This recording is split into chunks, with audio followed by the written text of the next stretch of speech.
issues come from not having as good of fundamentals as I used to, and it's a lot of things like using F keys to check different lane states, jungle tracking, proper warding. Like I have a really bad habit of not buying enough control wards. And back when I was playing all the time, it was like these little things that I like focused really hard on and got good at and ended up climbing up to Diamond 2. But now when I come back, it's like, okay, I feel like I have to relearn all these old habits. And I am struggling to do that and implement that while I'm still playing. So I think it's just going to be a lot of just time back in the seat, but also there's certain things that I want to review. Uh, like this one VOD you're looking at now, like I was like 5-1 on Kassadin at one point and ended up losing the game. Mm-hmm. So it's like I definitely could have carried that. I don't know. Yeah. Okay. I think I have a good idea of where it fell apart, but at the same time, like man, it was just a brutal game. All right. Well, we can have a look at it. Let me share my screen. Tell me if you can see all this. Yeah, Okay. Sweet. I can see it. And then And I will get I don't know this. how long it was going to be on that. If you want to just, you already muted it. Yeah, It's I already fine. muted it. Normally I watch without sound. Okay, so this is Kassadin versus Malzahar coaching. Okay, so first thing I kind of want to bring up, which I think is kind of important, is I think your Kassadin setup is sort of strange. So, you've gone for the like Fleet Resolve and then the Dark Seal. So what With people, teleport, yeah. yeah, I think the teleport makes a lot of sense. Like, on Kassadin, just you're kind of all about getting that first item as quick as possible. But I think you've kind of been greedy in the wrong areas almost. So what people normally do is, so against Mal's, you've got I would say a fairly free matchup. Like he can punish you, but it's not nearly to the level of some of the other mids, right? And I think, Just there you go. just a quick note, just so you know, I was gonna take electrocute and barrier with Hmm. the same items because I thought it was Mal's mid at first, and then they picked Heimer, and I was like, well, maybe Heimer's mid, Mal's support. So I just took better runes for a matchup against Heimerdinger. And Okay. when I realized it was Mal's mid, I was like, well, I guess I'll still go Dark Seal. Yeah, I can kind of see that. I think that whenever possible, you should try take Conqueror. Like I think Conqueror is so much better than Fleet. The thing is, Fleet is kind of, it's like a weird rune. It's sort of a bait because when you look at it, it's kind of like it almost looks like it's a sustain rune, but really it's more for the movement speed. So it can be good against champions that have a lot of skill shots. Like if you play against something like Syndra, you can think about Fleet because the movement speed really helps you dodge abilities. But I think it's never really worth it. Just like, yeah, just for the sustain. So okay, if you knew it was Malzahar, I think this would be your ideal setup. I think you go Conk plus like I would say domination, or you can, oops, that's not how you spell domination. Domination, and then you could go, you can even go the precision tree if you wanted, or sorry, the sorcery tree if you wanted. It's kind of up to you. I just think, yeah, versus Mouse, you can be quite greedy. If you, and in general, actually, you do kind of want to go with a greedier page, and then once you kind of know the matchups better, you can start to dial it back. So this is like your greediest option, and it would be something like if you went domination secondary, it would be, Taste of Blood and Ultimate Hunter, or Eyeball and Ultimate Hunter. There's actually still quite a lot of healing you can get, even if you go for a really greedy option. So, like, let's say you were versus Heimerdinger here.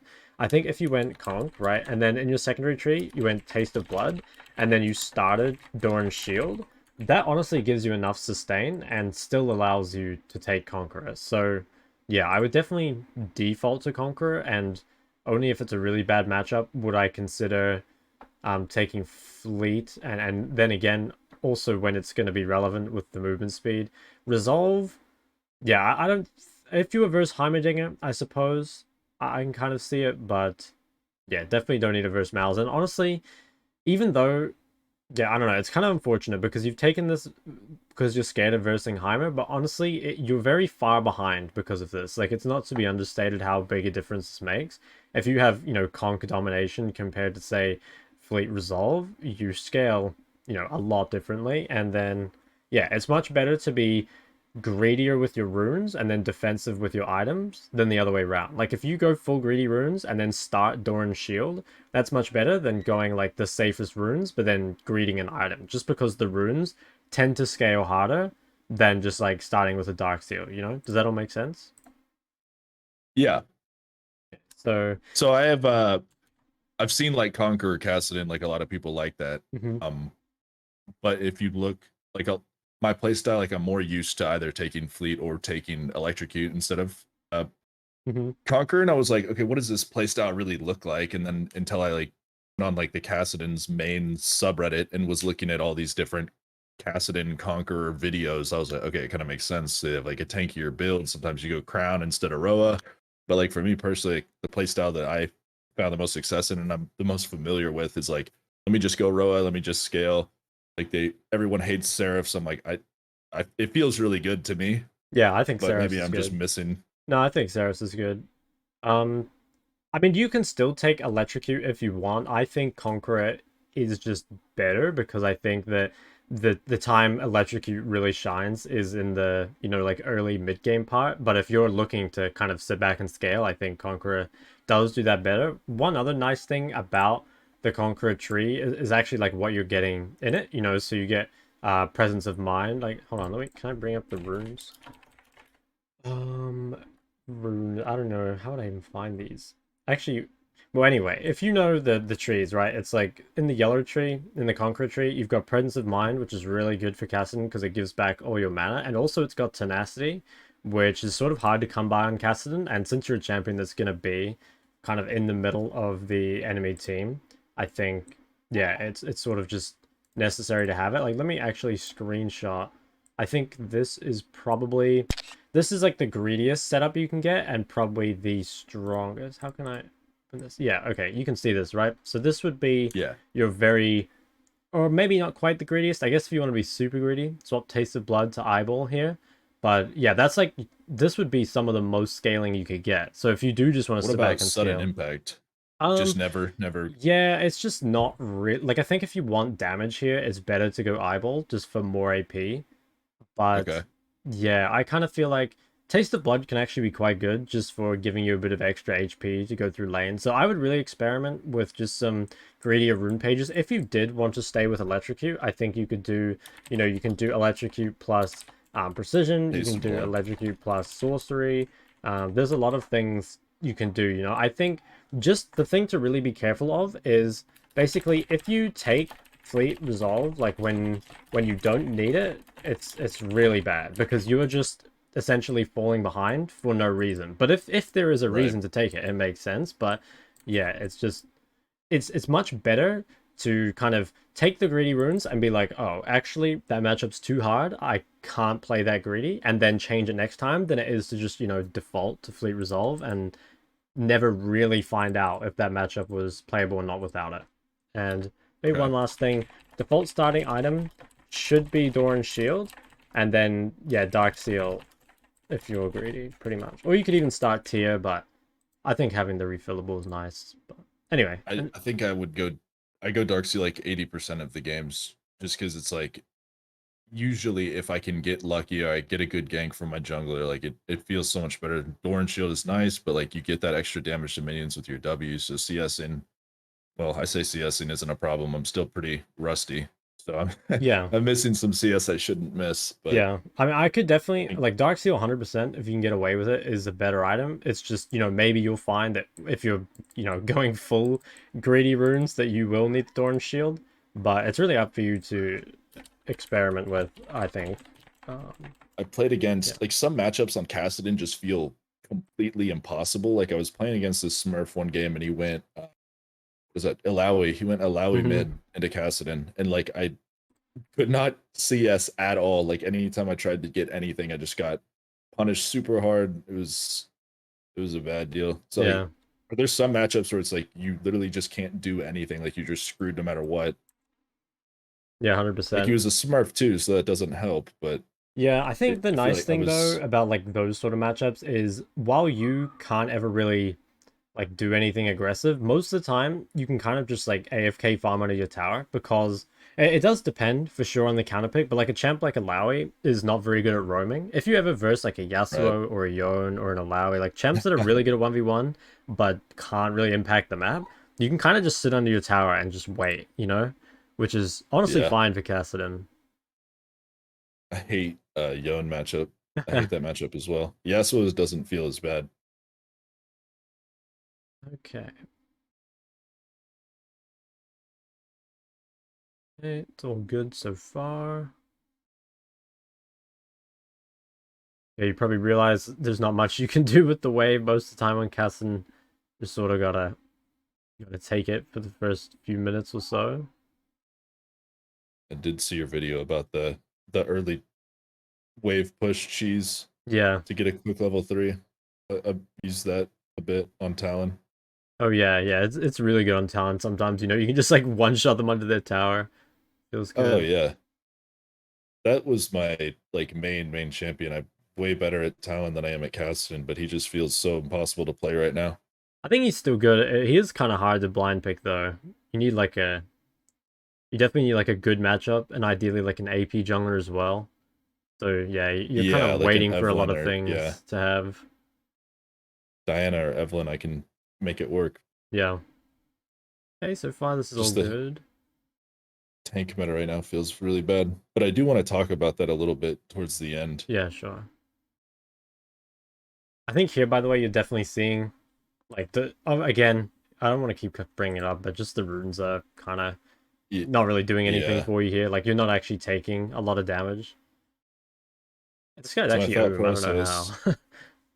that's what I was gonna say. Like I noticed he was so I pinged like this wave is gonna start pushing back towards their turret, but we have an opportunity to get a gank on a fairly immobile mid laner. That's why I targeted him earlier. Yeah. Okay, I would be a little careful about what you do with this wave. So I think like you pretty much want this wave to be here for most of the early game, at least until you're level 6, and that's just because it makes it super easy for you to farm, and then yeah, like he is gankable, so you can kind of keep it there. So you should be really careful how much you attack this wave. Obviously last hitting makes a lot of sense, but auto attacks like that, where it's just this creep dies just a little bit faster because you auto it in extra time, that can be the Mhm. difference between this wave bouncing out or not. Like again, another auto attack there. Also, when you Q him here, it pulls aggro of the creep. So I would say those three things.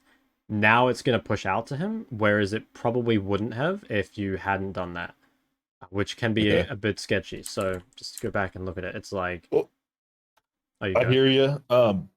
So even versus like the Malzahar, he has just like permanently pushing potential, right? You don't want to try to thin it even more Well, than you can thin it, but normal. like he's right? So I don't think it's really in danger of it crashing at all. And also, it's worth Okay, thinking about like if you get priority over mid, what can you do with it? Like realistically, the nothing. only thing you can do is ward, and yeah, it's like you probably can't even deep ward because you don't have enough time. So Right, yeah, priority on Kassadin pre-6 is honestly just kind of useless. And I think, if you shove it back to him, all you're really doing is making it, safer for him, easier for him to farm without mana. So yeah, be like really conscious of that. I actually think as well, queues like this are probably not worth it because you can never kill Malzahar, I don't think, pre-6. It's just not going to happen. So any poke on him kind of just doesn't do anything. All it does is like, yeah, it uses your mana, it pulls these creeps away from hitting yours. So I guess like the thing I'd be thinking about, let's get this kind of note thing, is the laning phase. I'd be thinking a lot about like your win condition in the laning phase. So pre-6, it's pretty much like pre-6, as don't much die. CS as possible. Yeah, don't die. And pretty much like you don't need to, you're not playing for kills, you just want yeah, maybe like wave on your side. Like those are the big kind of pillars. So this like random stuff, like the poke, doesn't really make a lot of sense. Obviously a trade like this I think is fine because it's like you don't really lose anything for this. Like it's gonna push out back to him. Like you've kind of already made that mistake and he's already used the cooldown. So looking for a trade like this, I think yeah, it's completely fine. But also, I think probably nothing will come of it anyway. Yeah, Right, I would kind of avoid using the Q like this, especially because you're maxing E. I really like the E max. I think points in Q are only good for the laning phase, and I think versus Mals, you don't really need them. Um, but yeah, if like you only have 1 point in Q, you're using 60 mana for like 60 damage or something. Yeah, how much is it? right. 62. It's So just it's very right. inefficient. You might as well just save it pretty much. So only use the Q like if you're going in for like a full combo trade or something, Yeah, and or like you you have an can just opportunity to use it chunk him. to kind of like allow yourself to CS. Like if let's say where was that CS? on this one here, like if you're going up to it and he's gonna harass you, then you can just queue him for the shield, basically, right? Like I think the shield is Right. much more important. Now this guy Right. definitely makes a big mistake because Oh if you're yeah. him, you just let it push to him, and then yeah, there's like not I'm a whole pretty sure lot I you can kill him do. right here. Yeah, it's actually funny. I swear this should never happen, but hey, I No, guess it that's what I'm saying. works. Like, obviously, that's my rank right now, so it's the rank I deserve. I'm not gonna sit here and ego and be like, "Oh, I used to be diamond too." Like, it doesn't matter. But like, Yeah, I don't like playing against players like this because like this should never happen. yeah. And he flashes late. Okay, so yeah, that is Yeah. all. Yeah, I mean that's all I would say. Very. I mean, the thing is, you can still do all this stuff, and if he makes mistakes, like you can still punish him, right? I think it's just a lot about cleaning up your side of the game to where it's like easier, I guess, for you to play once you start playing against better players. But this is all really Right. good. Okay, so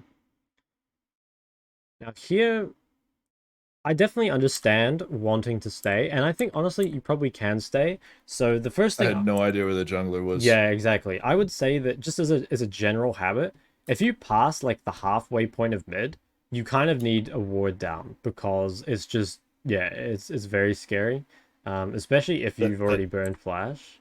So that's a comment I was going to mention. I was gonna say you'll notice my bad warding habits in the early part of this game. yeah, I mean, it's sort of to be expected from Kassadin. Yeah, it's just hard for you to give priority and ward.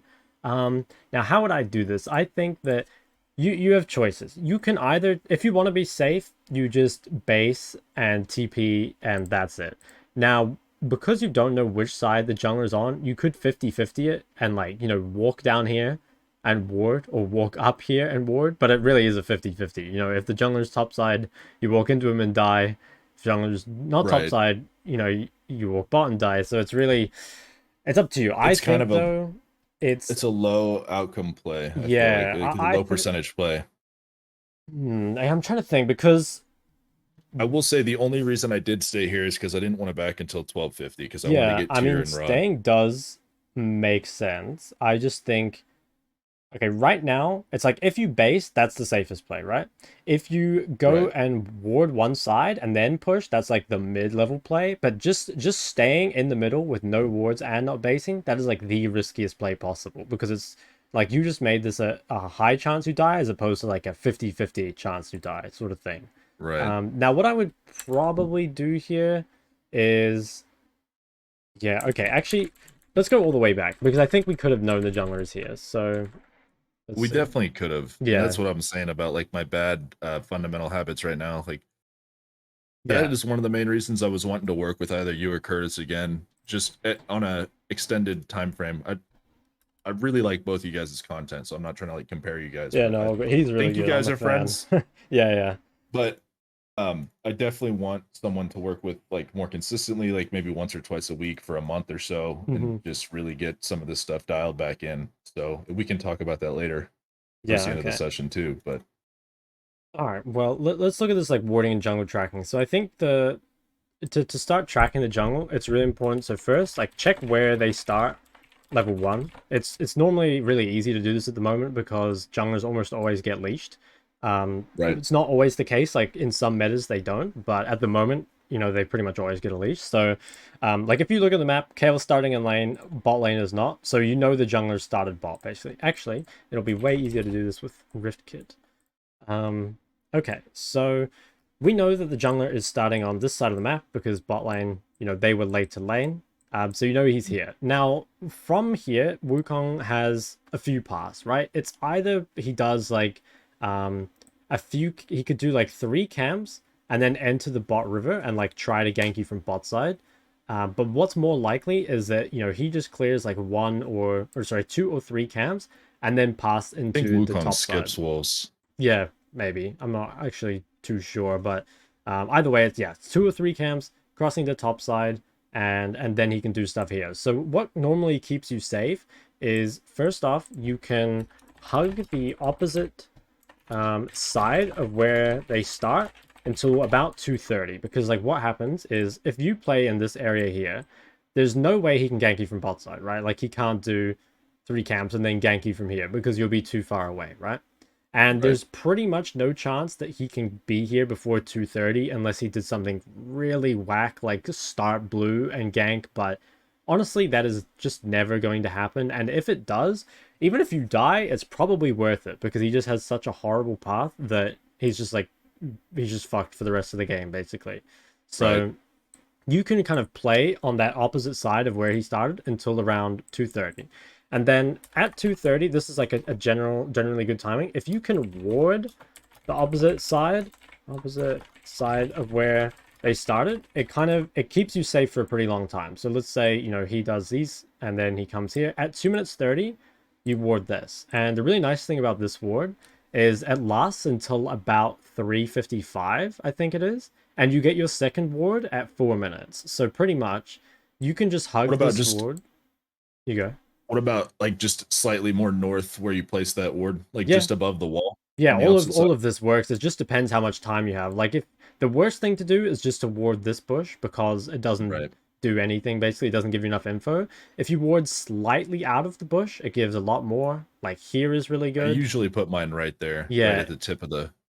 if Yeah. you're sure they can't jump the wall or something, even a ward up here is good. But it's hard to get that far in Kassadin, honestly, because you just don't have enough priority and also, yeah, it's not very good ward versus Wukong, I'd say. So yeah, just somewhere up here at around 2:30, and that ward will keep you safe until around 4 minutes, and then you get your second ward. So what people normally do is, so this ward's at 2 minutes 30.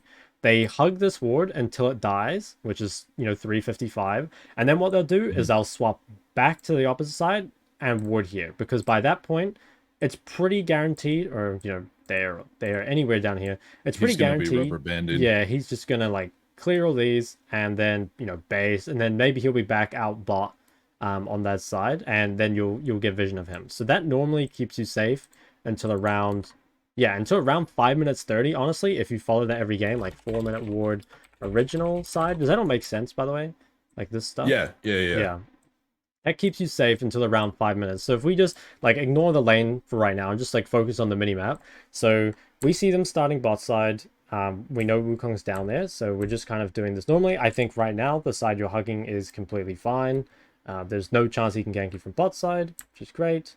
So 2:30. So now is when I would be thinking like, okay, when my wave gets far enough up that I'm able to ward this top side, I probably will. And if you can't ever ward the top side, then you should probably hug bot side. The reason people normally ward and then hug, even though it sounds kind of weird, I guess, to hug towards the enemy jungler, but really it's more like the ward spots them out, and you hugging the ward always makes you safe, and sometimes you can bait the enemy jungler into coming mid, even though you're not gankable.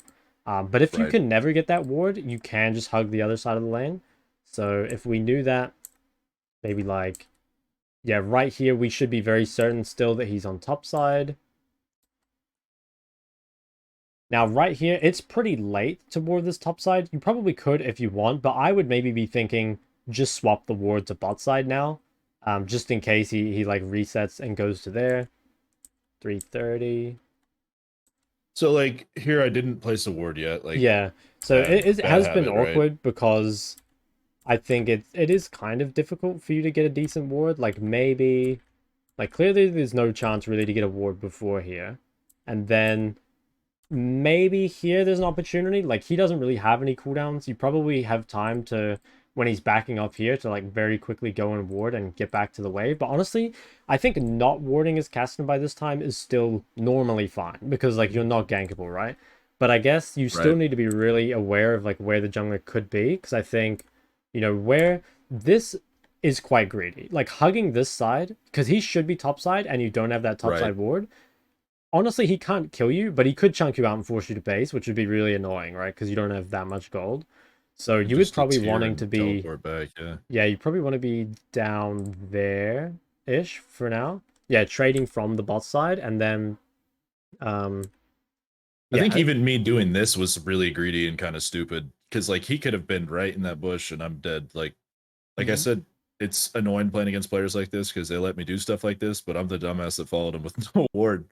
So I mean, I don't know. I actually think it's worth going for this just because, okay, if I'm Wukong I think like before you like be really aggressive. If I'm Wukong and looking at this wave, it looks ungankable. Like you're really close, and Malzahar is like half HP with no mana. So Wukong probably doesn't want to be here anyway.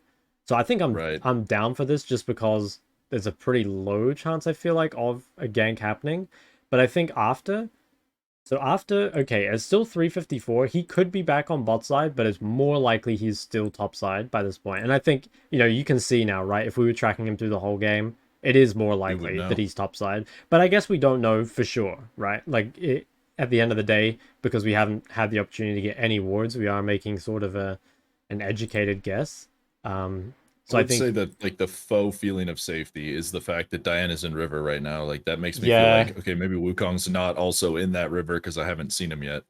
But yeah, I wasn't thinking that at the time. I will say that. Yeah, I think if you were like really sciencing this out, the fact that Wukong didn't counter gank this top play means that, he is probably not close enough to top. He might be close to mid even, or he could be resetting bot. Like honestly, it's hard to tell. One Right. other thing you can kind of do, so you got out here, but this could be, I mean, it is quite annoying. Um, he's only level 3, so it's not the end of the world. But okay, one other thing you can do is if you feel like you're never ever gonna get a ward, right? Like let's say it's something way harder than Malzahar. Let's say you're versus like Lucian mid or something, right? Like Bars. just yeah, Yeah. Varus, something that's just impossible. What a lot of people will do is they'll actually drop a ward at level 1 on the enemy raptors On because the other side of the wall. yeah, you just like you can literally just because you can't contest the wave anyway. Just at like about 120, you walk up here and you just place a ward like right there because that will often catch the jungler on their first clear, and you won't need the ward anyway because you'll just be pinned to your tower. So Do you do that like before you said 120? So like your minions are crashing mid like 130, like right at yeah, 128, I it's think. So yeah, the reason well you can do it later if you want, but the problem is then like you might have to walk around and miss creeps, or if they end up knowing about it, you walk through here and you take like 3 orders on the way in, like that kind of and a sucks. half health. Yeah, you just kind of want to look for it when you know you're not going to get killed for doing it. And if you walk up here and the enemy mid is like standing right here, obviously you don't walk past them and ward, right? You just back Right, right, off. right. But to be honest, I don't think that happens really outside of like Challenger Elo. At least I've never really seen it happen, so I wouldn't worry too much about it. But yeah, that can be like a really good, so like also yeah, level 1 ward in horrible matchups. Just like when you're never gonna get to Excuse push me. back out. All good. Okay. Okay, so let's go back. Where did the YouTube? There it is.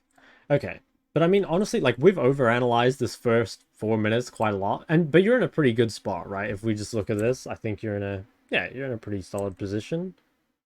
So okay, so you buy the blasting one. Okay, so I think, what do you buy here? I'm not a huge fan of the blasting wand just because I think you really do need to get that tier stacking. I would probably buy, let's see, you have 1100. Tier. Yeah, I think Yeah, click honestly the tier first. you probably go tier and then either tier 1 boots, or you could just build catalyst components as well. I just think the blasting wand, I don't know. On some level, it does make sense because you can look to push your lead against Malzahar, but at the same time, delaying your tier this long is kind of bad. Like, I think if you'd started tier, you could maybe go blasting one now, but I really think no tier by this point in the game is starting to be, I don't know, it's not the best, I don't think. That was the thought process, at least, was like, okay, this guy gave me an early kill. He's positioning poorly. I'm just gonna take the blasting one so I can try to get another kill because I'm about to hit 6. Yeah. Okay. I mean, honestly, I don't hate it. I think you're at the point where you can buy pretty much anything here and you're just still gonna win, right? I guess I prefer the tier, but blasting one is good too. One thing I do think is really important though is that you buy at least one pink ward during the laning phase. So I Yep. think pinks in general, they're honestly kind of overrated, but the first pink of the game is really useful, especially if you don't have flash, because what normally happens is that if you're kind of following that like warding thing we were saying here, where you've warded at 2:30 and then warded again at 4 minutes, the problem you're going to run into is that around 5 minutes 30, you're not going to have any trinket wards. And that's going to leave you with this long period of downtime where you just don't have a ward. And it's really easy to bridge the gap then by having one pink to place ideally here, but you could also place it here in one of those positions. I also think Mhm. in general, if you don't have flash, having no pink is really risky just because you're much more gankable, right? You can think of a flash or a ward as kind of like that extra chance. So if you have literally no extra chances, like you have no flash, you have no yellow wards, you have no pink wards, you're just at the jungler's mercy pretty much. So again, yeah, I think one pink for lane is really good. Don't overdo it because I see this a lot. People buying, 12 pinks over a game or something, and it's a lot of gold to use on a carry. So just be careful how many you Right. buy, but like one or two is really good. Okay, so this, by the way, if we come back to that of building that habit of like if you go like past the halfway point, it's like scary because if we're looking at this right now, right? You're probably safe right here. Now walking up here though, this is quite far up. If you look at the map, no vision top side, no vision bot side, no flash. So if Wukong comes here, you're gonna lose another like half HP, which would really Right. suck. So right now, rather than trading on him, I think what you do is you last hit that creep, last hit that creep, and maybe now come up and place a ward, or come down and place a ward. Especially because you've got two wards, so you can look to place them. Okay, yeah, and warding this bush, it just doesn't really tell you anything. Like, I mean, look at the kind of mediocre vision it provides. If you're really stuck for Yeah. time, like you want to get back mid really fast, literally take one more second and place it here. Just place it a tiny bit outside of the bush, and that gives you so much more vision of this area and time to react. I think that's really important as well. Like if you have, especially for people that have like lesser map awareness, I don't know how good your map awareness is, but the more time you have to react to seeing them on the ward, the better, right? Because I definitely see a lot people actually see people on wards. It spots the jungler, but they just don't see it on the map. And I think yeah, the longer you have to react, the better. My Okay, map awareness isn't as good as it used to be, but it's still relatively decent. okay, that's better than most. I, um, I had like really, really good map awareness back because I was playing Town Season 10 and it was like jungle skirmishes level 2, level 3 every single game. It's like that determines the entire game. Yeah, I think yeah, if you were good at talent, you definitely have to have a really good idea of where everyone is and like where you need to be and stuff. So I could 100% see that. Okay, so the fact that you did place this ward bot side means that's where you should be hugging to. It doesn't really Right. make sense that you're hugging the top side of the lane when your vision is bot side because I don't know if it's again that Diana's kind of giving you fake safety, but she's too far away to help you anyway. So yeah, it just doesn't really make sense that you're playing in this area. I think that's going to be another habit you have to build up is just trying to hug like towards your ward slash just like towards safety in general. Okay. Because yeah, this is quite risky. You're like extremely far up in the lane. Yeah, this And was really yeah, greedy. okay, this wave is going to crash. Now it's not so bad because at least you have R. Okay, I this is think a problem I was though. definitely hard pushing that because I was like just thirsting for level 6. But yeah, it Yeah. was still a bad play. Yeah, I mean, I think if you're hugging to this side, you can probably do it. But hugging to that side away from your ward is super scary. But yeah, I think if you're just clearing this wave from this side, even you're probably safe. Now, when you crash this wave under tower, you probably know that whenever you get priority, you want to try and do something with it, right? Like you can roam, you can Right. ward, base, etc. Yeah. And I think The it's concept really of turns. Oh yeah, okay, nice. You're advanced. I think it's really good if you can plan in advance what you're going to use your priority for. So like I think what a lot of people do is after they clear the wave like this, now they make their decision. But the problem is you kind of lose time, doing the decision Standing making there. here because you're not totally Right. sure what to do. I think it's much better if you're like, okay, at this point, clearly this wave is going to crash pretty soon, and you can start thinking about what you want to do with it. So in my mind, given that you have R, so you have some ability, you probably don't want to base. You can't really gank other lanes. I think the only thing you can really do here is get a deep ward. You could ward their raptors or their red, even their blue, something like that. But instead, what happens is you kind of just click in circles. If you have literally nothing to do, you should go just hide in a bush so that you're in fog of war rather than show here. Because Right. like it's literally zero pressure and Just it's wastes yeah, everything. it's a pretty big problem, I would say.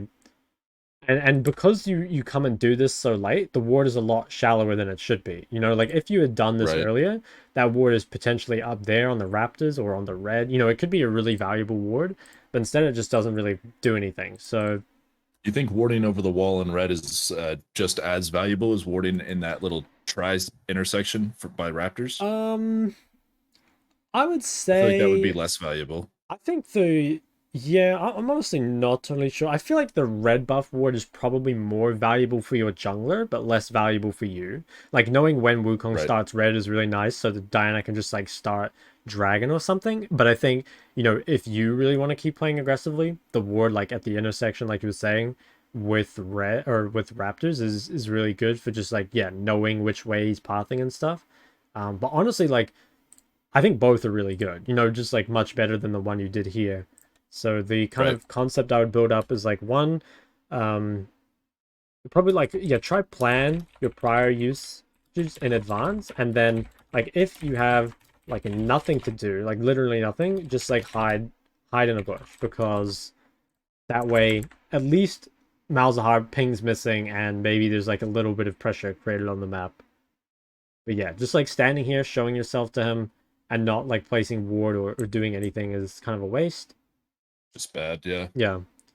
Okay, so Wukong just killed Dragon, and you have really good vision topside. So I think as long as you hug towards topside here, even with Malzahar ult, you should be completely fine. Yeah, I think ulting forward, he's not level 6, so it doesn't really matter. And you're I had hugging. like this whole I haven't played this matchup at all, like this entire season, but Mhm. I was really trying to get him to ult me in Q like right before he ults Yeah, me so I yeah. could cancel his That's ult. such a classic. I was like, I have to do that at least once this game. It didn't happen, but I tried to do it. Okay, so good.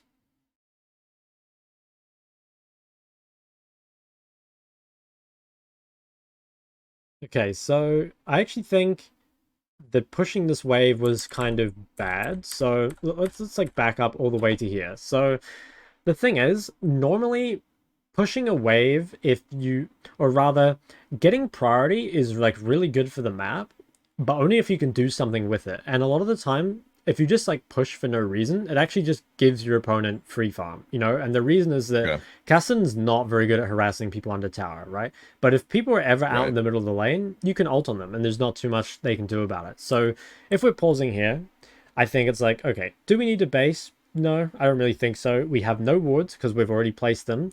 Varus is backing, so you're definitely not roaming top. And we don't even see their bot lane and lane. So I don't think you can roam anywhere. I don't think you can base, and I don't think you can ward. So I don't think getting this priority does anything for you except make Malzahar safer. So what I would do in this situation, just leave the wave in the middle, and whenever Malzahar comes up to CS, just like punish him for it, basically, right? Like you can see he is scared to walk up to the CS when you start walking forward, right? So if the wave just stays here, he's going to be zoned off the wave completely. But what ends up happening is that you start pushing this wave. So now, if I'm Malzahar, I'd be thinking, okay, all I really need to do is just wait for this wave to come in, right? And even if you try and trade on him, you can't get too much done because he's just too close to his side. So Okay. yeah, basically what happens is Yeah. like this wave just shoves in. This is again, I think this is quite lucky. Malzahar doesn't have to do anything here. Like he can Q this from range. He doesn't have to be in melee range of it. But like that's the kind of thing, right? Is if Malzahar is this far out, but the wave is like maybe here instead of here, you can potentially kill him or like, you know, chase him down the whole lane. But instead he can just retreat to his tower. And you'll see here that if the wave is in the middle, every one of these creeps dying is potentially a chance to punish Malzahar, right? Because he has to walk up and try to Right. CS them. But when it's under the tower, I mean, you can see you have no way of punishing these creeps, right? Like you try and walk up, but you know there's just nothing you can do for them. And once again, the priority kind of just it disappears and doesn't do anything. So while we talked about like plan your prior usage in advance, if you're in the situation where you have like I guess like where you can deny more by keeping it in the middle, just don't push. And also just like be aware that pushing is also a chance for your opponent to free farm. So if you can So just you have deny to have more. a Oh yeah, you have to You have have to like be a really intentional good. about what you're doing. Yeah, if you can like get off a really good roam or a really good ward, it can be really worth it, right? Like if he's stuck on a tower and that allows you to get, a ward there, and then on the next wave, if you can roam bot off it, that's really good, 100%. But yeah, you got to be very intentional with it, because if you can just keep him out here, like trying to contest the wave where it's this far up, you can just like keep ulting on him, and he has to like, he's got this like whole distance he has to run back to safety.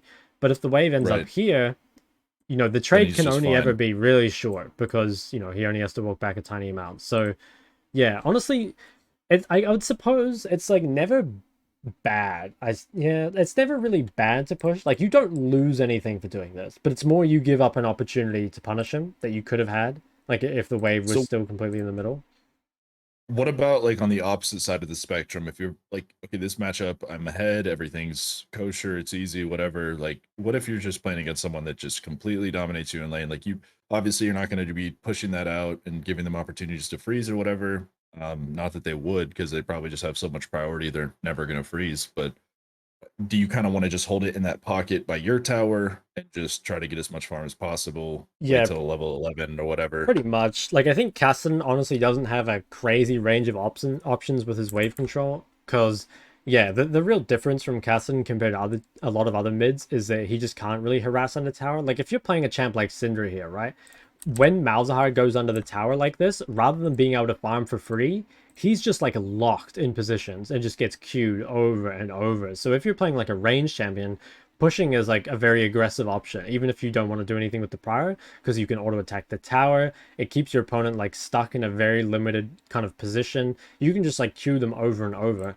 But melee champions, pretty much, unless they're roaming or they want a ward or something, the wave being in the middle or on their side is almost always better, because if you're behind, it allows you to farm, keeps you safe from ganks, all that sort of stuff. And then if you're ahead, keeping the wave on your side is the only way really that you can trade onto your opponent. The only real difference is if you're playing a melee champion with tons of wave clear. So if you're playing like Talon, you can clear the wave and just roam on every wave, But Kassadin's not good at roaming. So it has to be like a really good roam. Like if both the enemy bot lane are half HP, you can walk down there. But if you compare Kassadin to say something like Kiana, like you don't have the same CC, you don't have the same damage, you don't even clear Right. waves as fast. So it's just, yeah, most of the time you will want that wave on your side unless you have a reason to push it for wards, for basing, stuff like that. So like here's probably the same sort of thing. I think that if you keep this wave in the middle, you can probably kill him on this wave, because eventually he's gonna have to, keep walking up to these creeps. Like what you're doing right here, if you just like leave these creeps and he walks up to it, like you've only ordered it once, so it's kind of fine. And you just like continue trading on him like that, that's really good. I think if possible, it is kind of difficult to do this in the moment, but if possible, try not to hit the creeps. That way they stay in this position. Like if you can walk off to the side and then ult onto him and he doesn't stand on the creeps, that way you can kind of keep this wave locked here for longer. If Right. you hit the creeps, it is going to push to him. I would say it's worth it though. Like, I wouldn't not ult this just because he's standing on the creeps, but I think if your positioning is a bit better, like you position, say, up here, closer to the ward, and then, yeah, like ult to him from the side, you can probably avoid hitting the wave at all. And yeah, once again, by the way, just like realize that this is a full 6 creeps that you can't punish on. Like the whole creep goes under the tower. You kind of just flounder around, So all this priority, it's not doing anything for you anyway. It's just making his life easier pretty much. Right. So this looks like a pretty good opportunity. It's gonna push back out to you, and then it should be really tough for him. Yeah, this is like way more like it. If you just keep the wave in this position, he has to come up. It's a little bit scarier because you don't have a ward, but yeah, so like right now I'd be really looking at him. It should be really tough for him to walk up. Yeah, this is good. I think this Q for the creep, by the way, is not really worth it. Like, one, this creep isn't gonna die. Two, it's 60 Yeah. mana for like 14 gold or 13 gold. And yeah, it makes it a bit harder for you to all in. But I mean, if you just look at this from his perspective, like he is so scared to walk up here.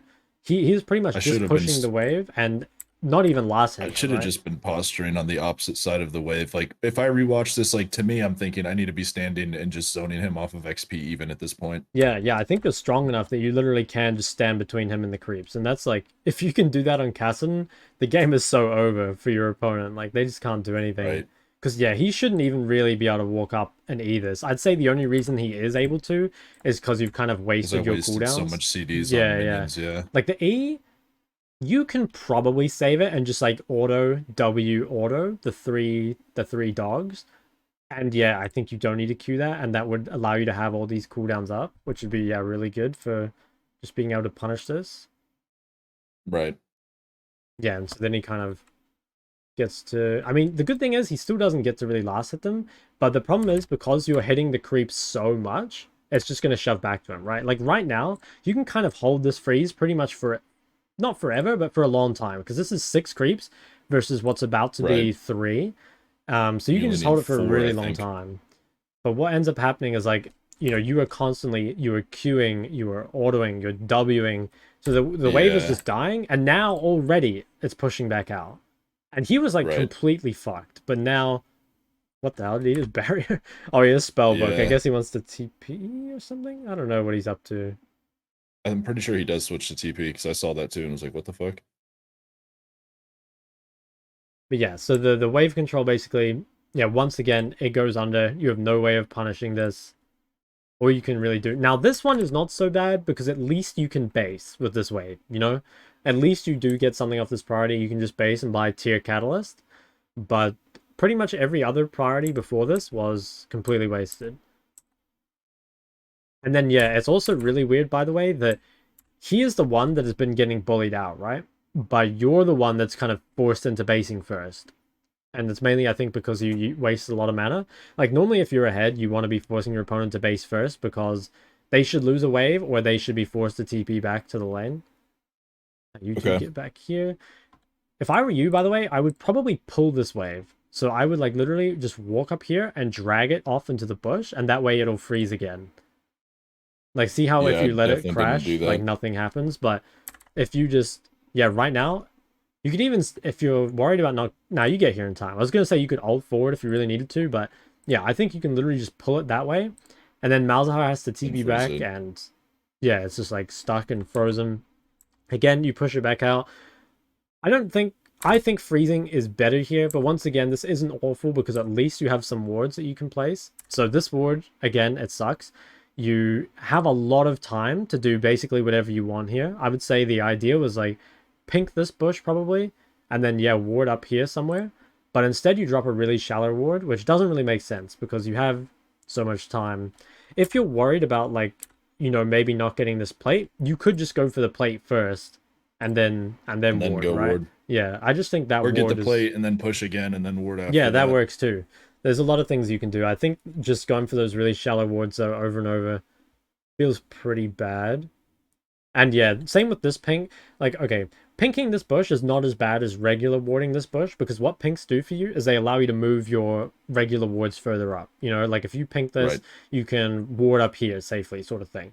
But if you have placed a ward just shallow on the other side, you might as well just place this pink further out. And in general, it is better to place the pink in that bush, like down here, as long as you think it's not going to die like in the next 30 seconds. Like if you ward that while the enemy support is right next to it, it's probably not too good. Right. But yeah, most of the time it's pretty good to just ward that.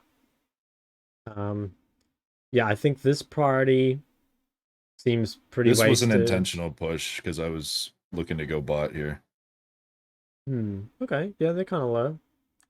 Yeah, did you actually look bot first or not? Because I saw them. I noticed on the mini map it was pushing towards our turret, and they had a big wave there, so it was going to keep pushing. But I didn't check health. yeah, because like just looking at this from the minimap, like your ADC is dead right now, and you don't Yeah, actually know their health. I think, okay, if you had right now, if you had checked bot and been like, okay, both these guys are half HP, I'm gonna consciously push the next wave. I think that's good. But based on the information you have right now, I think it's that was bad. bad. Yeah. Yeah, But maybe, after you walk down here, like now it does look good, right? Like they are half HP. They're both champions without mobility, so you probably can get something going. I think I killed them both here. Yeah. Yep, they look pretty fucking dead. Yeah, okay. So it ends up being a really good roam, and I think if you looked at bot, I would be, very happy with it. But and that's something you kind of needed to get in the habit of is yeah, trying to it's not only like checking other waves, because you know how you're talking about F keys. It's not just so obviously you want to like F key before a roam, but also it's really good to get into the habit of like F keying as you're crashing away, because you know how we were saying before that you kind of want to plan your priority in advance. Like right now, you might want to quickly like F key around the map and be like, okay, can I do anything with this priority? Like maybe you look at bot or something. Oh wait, actually I was thinking of the wave before. Yeah, maybe like right now, if you quickly take this plate and F key to bot, you could find out about their HP, and then you could be like, okay, now that I know that, on the next wave, I can look to go bot. But I think, yeah, you did it really late.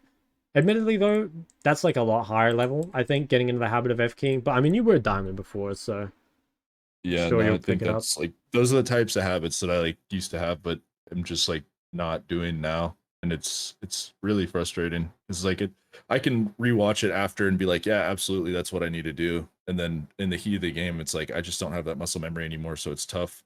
Yeah. This is really good, though. Like, you're extremely fed. I like taking the kill from the Caitlyn. I think kills on Kassadin are fucking Oh crazy, yeah, so I yeah. like I will steal everything on Yeah, Kassadin. 100%. Take that shit every time. Okay, so you're back mid. Just You're mute really all if they spiked. start spam pinging you.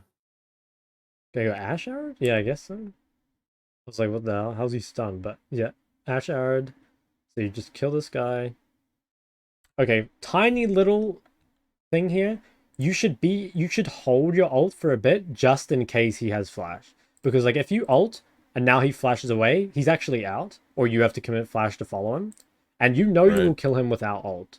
So that's like extremely nitpicky, but I think sometimes you'll No, miss a it's kill yeah. if you do this. I definitely did in that other game too, which I'm sure we're not gonna look at. Yeah, we're dude, it's like 11 minutes in and we're 15 minutes in or something, but I mean we'll Do you finish up have this. another client right after this No, already? no, we can finish up this replay. I don't really mind going like overtime or anything. I was gonna say if you want, I can just like send you PayPal or something if you want to go for like another hour. It's up to you if you want to do another replay, but I'm happy to just like finish up this one in the session we have. Up to you though. I appreciate that. Um, Yeah. Okay, so this, let's see. So you kill Wukong, you come back mid. Okay, now at this point in the game, when you're like 11 minutes in the game or so, like 10 minutes, when you're starting to get to the point of the game where waves die so fast and it's so easy to roam, there isn't much point freezing at this stage of the game, because just the lead that you generate by freezing will be less than what you can get from kind of going around the map. And I'd say generally it's around that like 8 to 12 minute mark. Like freezing becomes like way less valuable, just because it's like now people are thinking about Dragon, they're thinking about Herald, diving other lanes. So even though you might not be able to do a ton with this priority, I think it's fine to push. I don't really think freezing does a whole lot for you here. It can be kind of confusing, I think, to recognize when that changes, but I guess if you were thinking about it, it would just be like, you know, clearly the game is like speeding up a lot now. It's like you have your first item, top tower has just died. Like you can one shot waves now compared to before where it takes you forever. So Right. clear this wave. I think here again, probably need to be F keying bot, because Caitlyn just died again and they are looking pushed up. So maybe this is a gank, but the problem is we just don't know. Like Right. yeah, we really just don't have any information about bot at the moment. Pushing I this sent a couple wave. of screenshots from that other account, by the way, because it was a different account that was a higher rank. Oh, okay.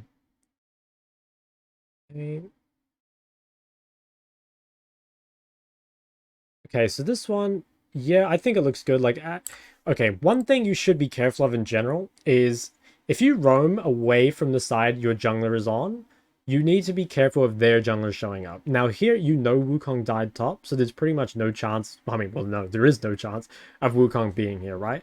But you Right. should be a bit. I guess you just need to think a bit more if you're roaming away from your jungler, because there is the chance, that you run into him. But here, Wukong's dead. Ashe has ult. So these guys look kind of out of position. I think you get at least one. Oh, he flashed. Oh, that's maybe actually better. Do you get them both?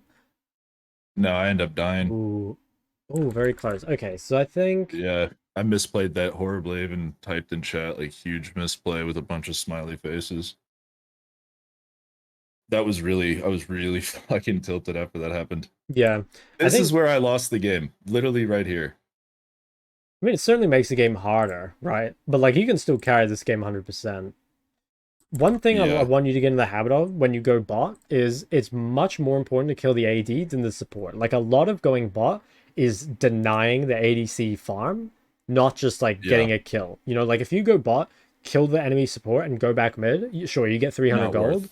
But if you go bot and you kill the ADC, it's 300 gold, plus he loses, like, you know, 2 waves, a bunch of XP, and ADCs, when they're behind, are just, like, so useless.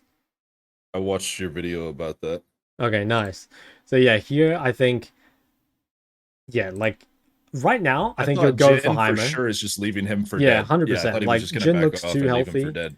so you just kill the Heimer. But then when this happens, you're just like thanking your lucky stars because now you get to kill their AD, and you don't care about their support. At least I don't really care about their support. So I think, yeah, what you did here, it was not just like mechanical misplay. Originally.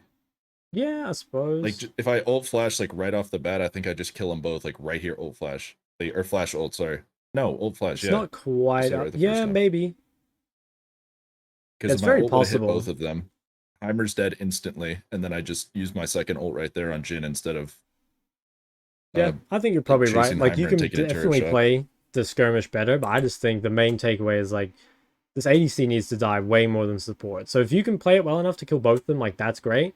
But like killing the AD is the main thing, and everything else is kind of just irrelevant compared to that, I think. I did chase that Heimer because he was like closer to getting away, and I thought for sure I would kill them both regardless, Yeah. which was really greedy of me. But that's what I thought, and then I was very upset with myself whenever I. Yeah. Okay, so right here you go side lane, which is really good. Now, if you're looking at the map, you see Wukong bot, and you see their 80s, say 80 in support here. You see their count mid. This guy is completely alone in a lane with this much space. So you can kill him here. He's dead. There's no way he can get away. If he ults you, I mean, what does it matter?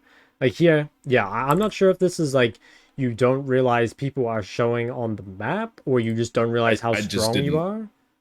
I just didn't realize I could kill him here. Yeah, I honestly think even if you're like glaringly obvious. Yeah, even if you're, you know, you have 5 kills, but even if you're like 1 kill, I think there's a pretty good chance you kill him here, just because you have so much space to run him down. So, let's see. Let's make a little mid-game section. So side laning is really good.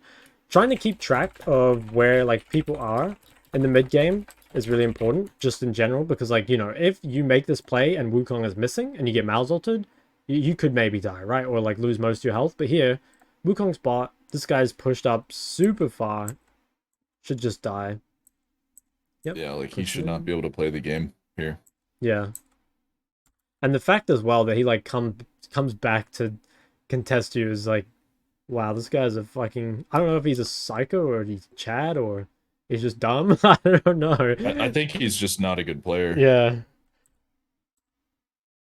Okay, come blue. It's all good.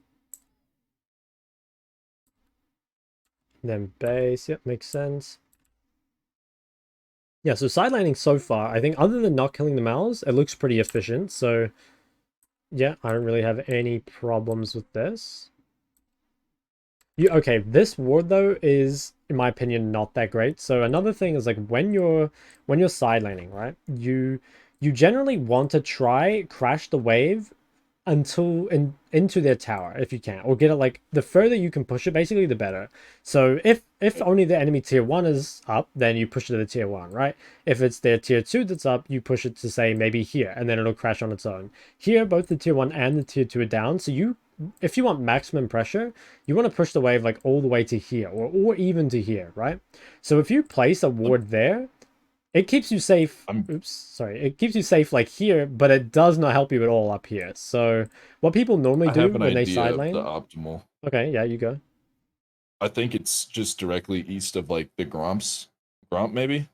Like in Like here, you're just in thinking? that. Yeah, yeah, Yeah, yeah. yeah. I think what people normally do is like depending on how far up they want to go, they like pink one of those bushes, and then they like ward there, or um I think this ward doesn't help you that much just because people can walk through here. But Um, yeah, like you just want to provide some sort of control for yourself beyond just this ward. there was a conscious thought process behind why I put that word there. I'm not saying it's the right thought process, but I did put it there deliberately because I was thinking, okay, well, if he goes to Baron or if they want to get vision there, he's probably going to come in from behind me rather than in that bush directly below me now or by Krugs. And I knew the Krugs were coming up and I was going to take those too. Yeah. Yeah. I mean, I like at least that you thought about it deliberately. I think that yeah, getting the deeper vision is more valuable, but I mean, if you thought about it, that's so much better because at least then we can talk about whether it was correct or not, and not just like, Right. did you just place this for fun, basically. Right. Like Okay. it's off cooldown. I got to place it somewhere. Yeah, exactly. Okay, so this Nearest is really bush. Like, good. Get that wave all the way in. Take Krugs. Yeah, okay, so I'm very impressed with your side laning. I think other than the wards and like the Malzahar thing, I don't have any problem with the rest of the side laning, which is actually quite good because I think a lot of people, low elo especially, really struggle with side laning. You're doing very well on the side, so not really any problem. I guess this Wukong gank probably could have been avoided with better with a better wards. ward, yeah. Yeah. Let's just see. 100%. Yeah. I I think think if I had the word, yeah, like we would have seen him yeah, then you probably at keep your least. flash, which would be nice. Okay. Um okay, so I'm not a huge fan of how this went. So normally, like you want to be at all the dragon fights, right? Like as Kassadin in the mid game, mostly you just want to be like as greedy as possible and just like playing completely for yourself. But I do think you should be grouped for the dragon fights. So here, like you have a lot of gold. I think you should just base TP and be as strong as Yeah, possible for dragon. A good rule is to try like base or at least think about basing around like 1 minute before drag spawns, and that way you can just like spend all your gold, like get all mana back, just basically be as strong as possible for that dragon. Because here it's like, you were fighting this with almost 4 kills worth of gold. You're starting the fight at right. 70% health and 70% mana, so you're just like a lot weaker here than you should be. Because I think it's you TP in here, you're just like, yeah, you're full HP, full mana, you spend all your gold, you're like really a force to be reckoned with. But instead, yeah, you just like don't really do a whole lot, I feel like. I also think the positioning Yeah, is kind of weird. So, it was poor. Very bad positioning yeah. here. Like this, okay, right now, I think it's good. You're like finding a flank. Heimerdinger used flash.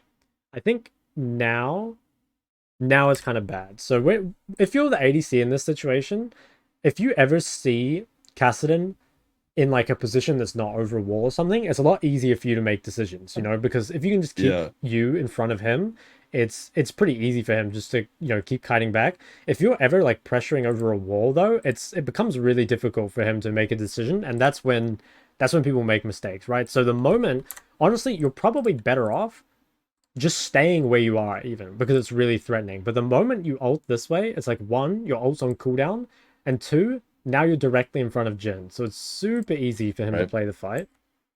And then yeah, you're sort of just like stuck walking at him. I think if you end up in this situation, you probably just try get a new angle, like walk into drag and then maybe like walk around behind them, or even just like go hide in fog of war. But just like running at them like this, it's just not what Kassadin wants to do. And like you can see that, right? I think, if you literally in this position here, the exact position you're in, if you give this to a challenger Kassadin, they're also going to be pretty fucked. You're just in a horrible position. You can't really, there's Right. no like good way out of that, you kind of just have to run.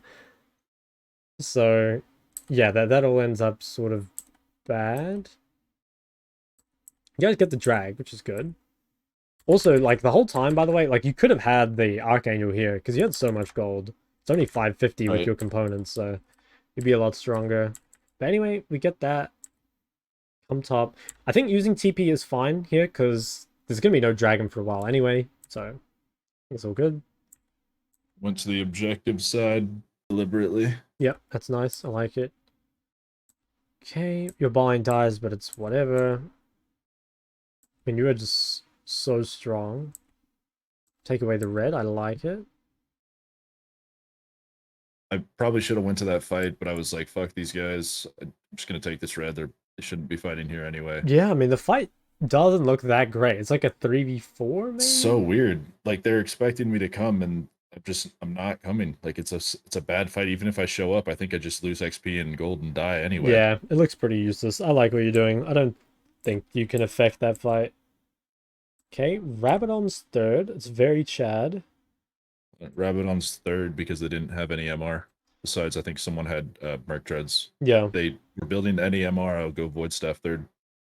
Yeah, you might need to consider Zhonya's if like Wukong were really fed, but I think you don't Hate really need it this Zhonya's. game. I Okay. feel like Zanya's is such a passive item, and like half the time you use it, you're just dead the second stasis is up anyway. Yeah, that could definitely happen versus Malz. You know, you just get altered and then Zonya and just die straight after. Yeah, Okay, now what's happening here? So, yeah, they kind of get caught butt side. You can't really do anything about that. Take these Krugs. Okay, then you base. Now, did you need a base? How much gold do you have? 1k. I would say this base is kind of bad. So, you're still full resources, right? Like full HP, full mana, and you don't have a good item to buy here. Just because Rod is 1250. If you wanted to buy Stopwatch or something here, maybe it's fine. But I think you're kind of just basing for the sake of it. And you actually create I a lot was of pressure here if you just like hide in fog. okay. I was a little scared there because I'm like three out of five are dead on my team. Um, I don't have vision of anyone on their team. They're probably setting up for Baron. I need to get back and like join the Baron fight collectively with the rest of my team. Yeah, I think At least that was the yeah, I thought can see process the there. thought process. I think it's just kind of the other way around, though. It's like if you join this fight from the same side as your team, now you have to somehow find a new flank. You know, like Right. here you're just like walking in, Yeah, whereas that is before bad. you had like a I great could have flank zoned position Kale off. already. Yeah. Yeah, Yeah. because now it's really like you're a 5-1 Kassadin, but you don't really feel like one because the position is just like fucked before the fight starts again. Like I don't know, just imagine your Jin here. It's like if you don't see Kassadin, you have to be really careful where you're positioning. As soon as you see Kassadin before the fight starts, you just make You're everything good. so easy for him. It's like, okay, Kassadin's in front of me. Like, it's chill. Even if you're a bad ADC, it makes the positioning super easy for them now, let alone if it's a good ADC. Like, then they just have nothing to be scared of. Um, I think given once you're in this position, you honestly played it fine. Like I don't really think like here you kind of try and find a new angle, doesn't really work. At least you get the Wukong kill, which kind of stops the Baron. But yeah, just like worth noting again is just the position sucks. And this, I thought I was gonna one shot both of them. yeah, like I was like limit testing. It was so bad. I honestly kind of like this. I just think the problem with it is that you're just starting this at half HP. You know, like if you had been Yeah. waiting on the side and you were full HP and you go for this, you probably get 2 kills. Um, Also, maybe another thing is that after you got this Wukong kill, you got 800 gold. So you're very close to Rabadon's here, and you just stopped the Baron. So if you probably just like chill out a bit, wait for your Yeah. Rabadons, like the Yeah. game's probably Very over. greedy. But I yeah, I felt way respect more. the I'm like, attempt. I should be way more ahead than I am. Or I felt like I should be super fed. As I'm like, I'm farming really well. I'm 6 kills, 1 death. Like I'm very far ahead XP, everything. I'm like, I'm about to one shot both these guys. And then it didn't. And I was like, the second they didn't die after that flash, I was like, I'm fucked. Yeah. Okay, so this fight, this looks pretty winnable. Okay, so you're farming bots. Hmm. This is tough I was just because pushing 16. it does look like the enemy team is sort of giving it up.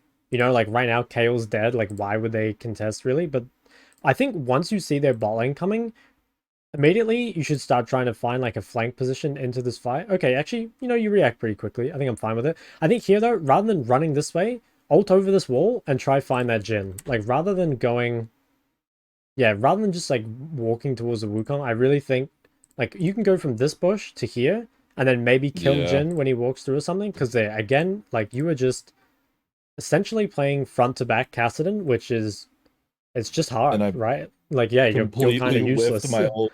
Yeah. Yeah.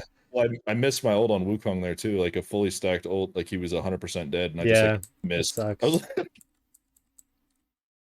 Yeah, and then I think the game is like pretty over.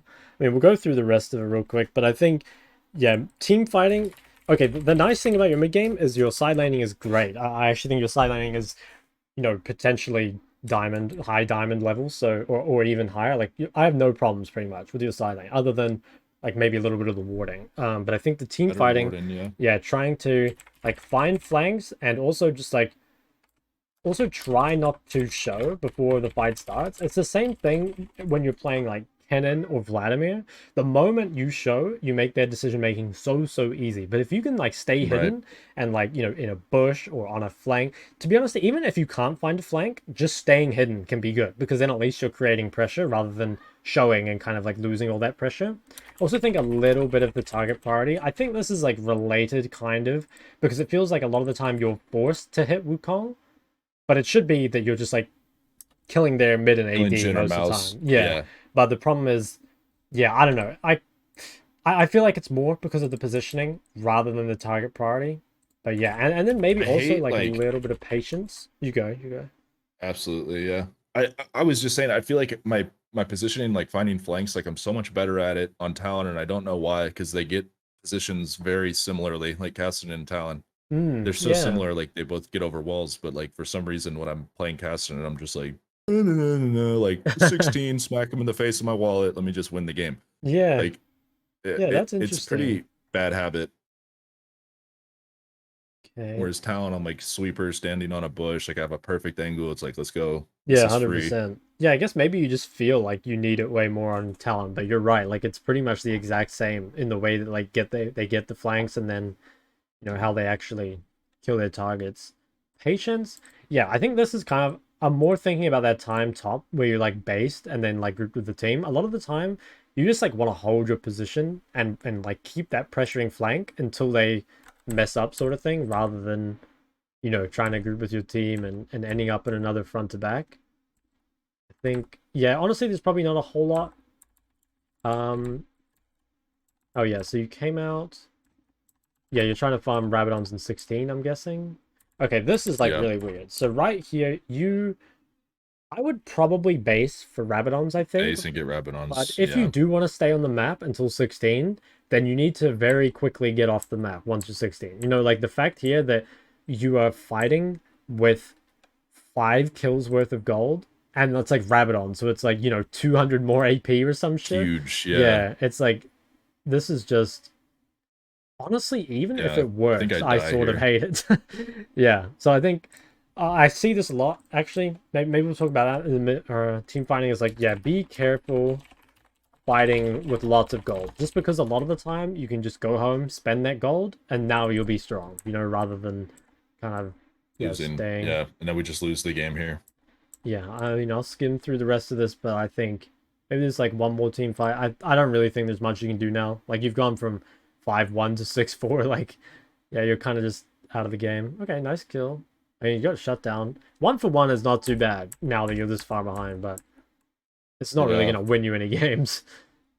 No, I like I said, I think I definitely got pretty tilted after that first death because it was like super avoidable and I knew it was too. And then after that, I was just like, all right, I should be winning. Let's just fight everything. And then ended up dying 3 more times for no reason,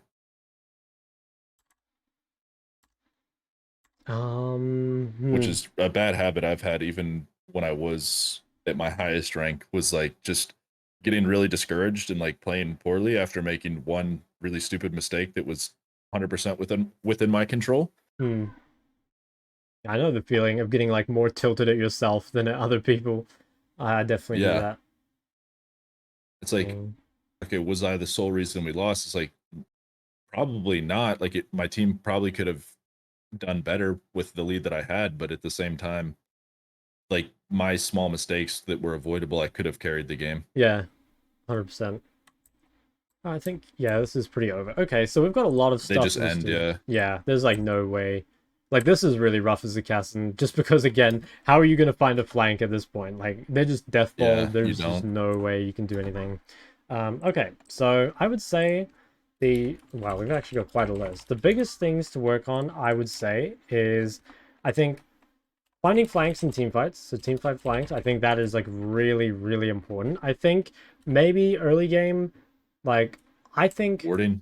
yeah, like warding slash hugging, I think is gonna save you probably quite a lot of deaths. Like it didn't happen much in this game, but I'm sure it happens in other games. Especially if you verse something with more early gank setup, you know? Even champions that you might counter, like if you're playing Kassadin versus LeBlanc, Kassadin's really good against LeBlanc, but LeBlanc has really good gank setup. And if you make mistakes like that, you can definitely end up dying quite a lot.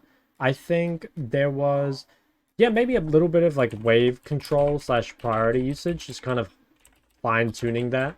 Um, Hmm. yeah, we talked about runes and itemization. I think you can go greedier runes this game, but I won't write it down just because we'd probably need to see more games. You know, like you said, it was kind of weird because you thought you were versus Heimer. Um, yeah, prior usage. Yeah, thinking about not pushing. Yeah, maybe F keys, but I think that's again a bit more in the future.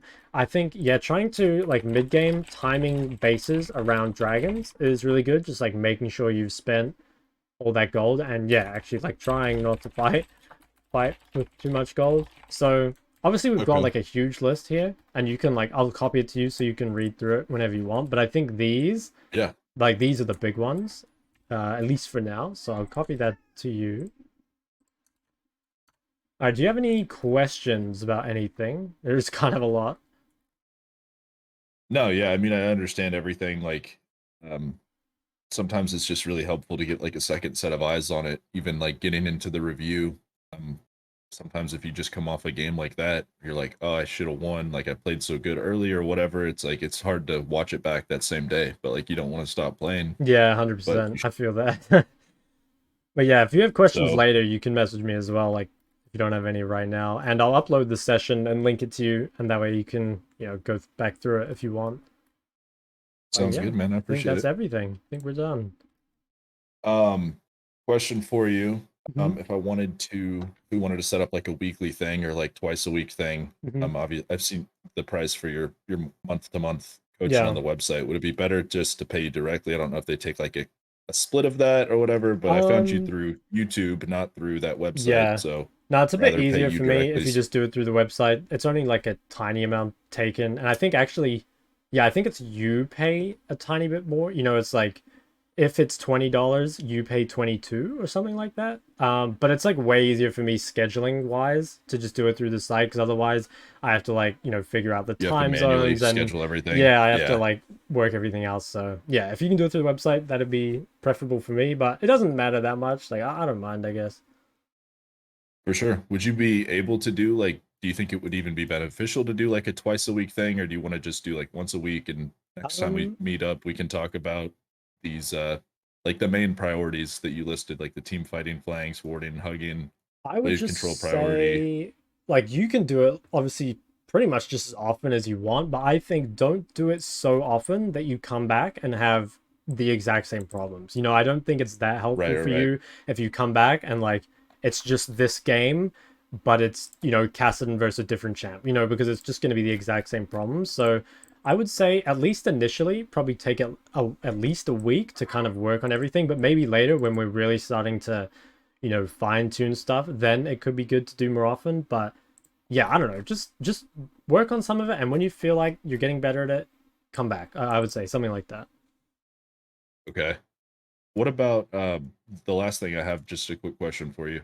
I feel like Talon's identity in the current tank meta is very strange because Hmm. like you could go like Conquer and Jack shows, which is like is really good right now, but I feel like won't be one or two patches into the new season. Hmm. Like, is it even worth trying to do those types of I would call them cheese builds kind of because it's really not how the champion's supposed to be played. Um, Like, is that ever worth doing, or do you think you just get bad habits from doing that sort of thing? I did well. I'm honestly not. I kind of feel like most of the time you just want to do whatever build is meta just because it's probably stronger. Um, in regards to like yeah, Talon and the tank meta, I did actually have one. I have like one student at the moment who I believe is like Grandmaster NA, who plays a lot of Talon. So maybe I could, get his OPGG for you, and you could have a look at what he's building. I can't actually remember what Yeah. his OPGG is off the top of my head, but I know he was having a lot of success with it. So, and actually, yeah, I could put you in touch with him if you wanted to talk to him as well, about Talon. Because yeah, Yeah, we did like one session last week and where we were talking about like the Talon versus Victor matchup that he was having a lot of trouble with, and since then I know he's had a I lot of hate that. success. So yeah, I'll get his OPGG for you, and then I'll ask him if he would mind talking to you about Talon, if you'd like that. I can, put you both in touch and you could ask him some questions about it. Because I think I know what Talon does, but I definitely don't know what the meta Talon build is. I assume it's lethality, Sereldas, but honestly, I don't know. So you'd be better asking him at the moment. Okay, I appreciate that. All right, sweet. Well, I think that is everything. Again, like if you have a question, just message me or whatever. But yeah, sweet. Alrighty. Well, I will look forward to talking to you again soon. I'm probably just going to go ahead and set up the monthly thing and then try to work on these things. If I do schedule like a once a week thing, but like Mhm. maybe I don't have much time to play that week, or I feel like I'm still making the same mistakes, can I just reach out to you with like 24 hours advance and Yeah, I reschedule for can't like the week remember after? how exactly it works. It's something, it's in my, I'm pretty sure you just have, there's like a setting somewhere on Metafy. It's like down here. Yeah, okay, free cancellation up to 24 hours before the scheduled time. If it's just within Okay. 24 hours, you need to pay 50%. That's like the only one I can, other than that, it's just like 7 days or 3 days. So yeah, as long as you know 24 hours in advance, you can reschedule it. Honestly, even if it's less than 24 hours, as long as you like message me, you can just leave the lesson time as is and we can reschedule it, separately. I'm not Okay. too worried about that. But yeah, much easier if you can just find it 24 hours before. Sounds good. All right, sweet. Well, good luck in solo queue. And yeah, I'll see you next session, I guess. Thank you, kind sir. It was nice talking to you. Yeah, you too. All right, see you later. See ya. Bye bye.